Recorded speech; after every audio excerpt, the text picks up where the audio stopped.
I'm God. God is great.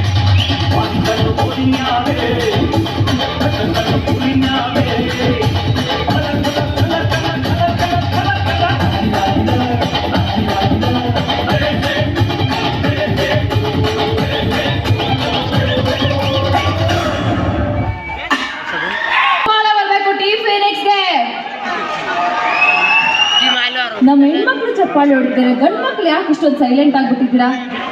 Any problems boys? ಬದುಕು ಚಟಕ ಬಂಡಿ ಸ್ಟಾರ್ಟ್ ಮಾಡ್ಲಾ ನಾನು ಇವಾಗ ಇಲ್ಲಿ ಕೂತ್ಕೊಂಡು? ಇವತ್ತು ಹಬ್ಬ ಅಂತ ಆ ಕಡೆ ಈ ಕಡೆ ಎಲ್ಲೂ ಹೋಗಿ ಬಂದಿಲ್ಲ, ಅದಕ್ಕೆ ಇಷ್ಟು ಕಂಡಮ್ ಮಾಡಿದ್ರೆ ನೀವು ಅಲ್ವಾ ಸರ್? ಅಂದ್ರೆ ಕಾಫಿ ಗಿಫಿಗೆಲ್ಲ ಹೋಗಿ ಬಂದಿಲ್ಲ ಅಂತ ನೀವೇ ಅನ್ಕೊಂಡ್ರಿ? ನಾನು ಏನು ಅನ್ಕೊಂಡಿಲ್ಲಪ್ಪ. ಅವ್ರಿಗಿರಪ್ಪ ಅವರೆಲ್ಲ ಹೆಣ್ಮಕ್ಳು ಪಾಪ ಚೆನ್ನಾಗಿ ಎಂಜಾಯ್ ಮಾಡ್ಕೊಂಡು ಖುಷಿ ಅಂತ